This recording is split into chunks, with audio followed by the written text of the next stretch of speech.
আমার দাবি ন্যায্য দাবি সরকার তুমি মানি নিও। 10 দফা দাবি नहीं कला ब्याज पिंधि शांतिपूर्ण आंदोलन कले नर्सिंग स्टाफ। शांतिपूर्ण भाव आंदोलन को उल्हाई नर्सिंग कर्मचारी कला ब्याज पिंधि करुछंती आंदोलन। 10 दफा दाबी को आंदोलन करुछंती मेडिकल नर्सिंग कर्मचारी रोगी मानक सेवा को गुरुत्व दे शांतिपूर्ण भाव करुछंती आंदोलन।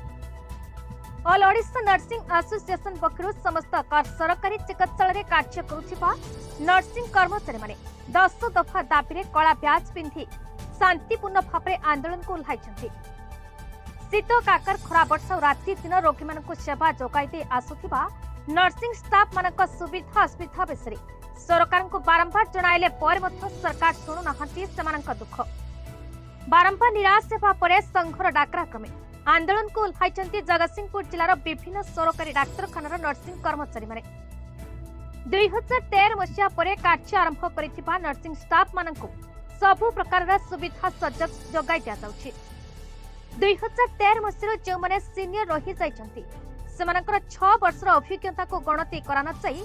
आज जूनियर माने सीनियर होई जाइछंती, सीनियर माने जूनियर होई जाइछंती। बड़ दुखर कथा किछि सीनियर नर्सिंग ऑफिसर मानक चाकरी काल वर्षे कि 2 वर्ष थिबा बेले सेमाने केवल गोटिए पदवी रे रहिछंती।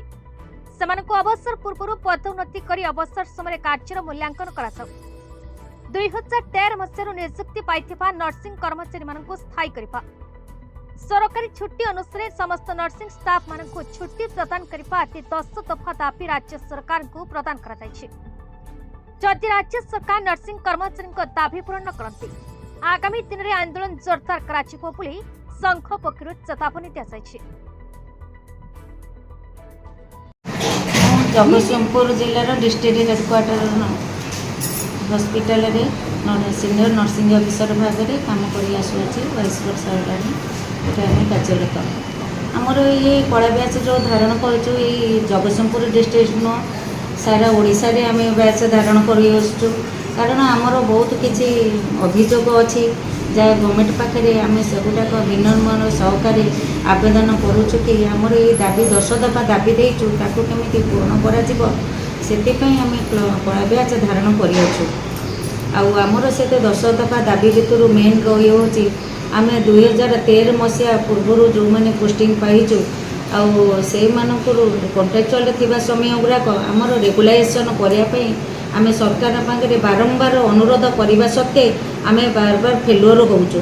से आम ये कार्यानुष्ठान आज ग्रहण करूँ। आम एगुड़ाक कार्य बंद आंदोलन करूँ गवर्नमेंट को भी आम चेतावनी दे। मु फुलना बारिक जगतसिंहपुर डिस्ट्रिक्ट हेडक्वार्टर हॉस्पिटल ले सीनियर नर्सिंग ऑफिसर भाव काम करे एवं आम जिलार जो नर्सिंग ओनिया association all Odisha nursing employees association district branch रे मु सेक्रेटरी पदरे अच्छी। एते बड़ बड़ बिल्डिंग सरकार तथापि ये बिल्डिंग भितर आम मानकर कार्यरत अवस्था दुखटा को सरकार बुझंतु बोली आम सरकार पाखे आज 10 दफा दाबी नहीं आम दुख प्रकाश करी कला ब्याज आज परिधान करी सरकार को आम दुख जनाऊँ कि आमर 10 दफा दाबी को शीघ्र पूरण करते। ए दाबी गुड़िक है 13 मसीहा पर जो पिलाने एम्प्लॉइज माने सर्विस करिसेंती सेमानंकु सब प्रकार सुविधा सर्विस बेनिफिट एवं सब दिया जाइछि किंतु 13 मसीहा पूर्व जो माने सीनियर रही जाइछंती सेमानंकर 6 वर्ष कॉन्ट्रैक्चुअल पीरियड ताकू काउंट न करा जिवरु आज सीनियर माने जूनियर हो जाइछंती आ जूनियर माने सीनियर हो जाइछंती। एटा बहुत बड़ दुखर कथा। आउ गोटे दाबी आमर सीनियर नर्सिंग ऑफिसर माने जो मानकर चाकरी की आउ वर्ष 2 वर्ष रही कि नहीं से माने आज पर्यंत 30-32 वर्ष धरी हम गोटे पदरे से माने रही आज रिटायर्ड करने को जाउछंती। तेणु आम चाहूँ से प्रमोशनल बेनिफिट दि जाऊ एवं जो नर्सिंग ऑफिसर माने सीएचओ पदरे से अनिच्छा सत्वे से रखा जाइछि। जेउछु आमर ए 10 दफा दाबी को सी टे पूरण करंतु। जदि आमर दुख कहीं न शुणती यही आंदोलन आग को तीव्र रूप धारण करिवो। जगतसिंहपुर दीपक महांती रिपोर्ट, भारत न्यूज।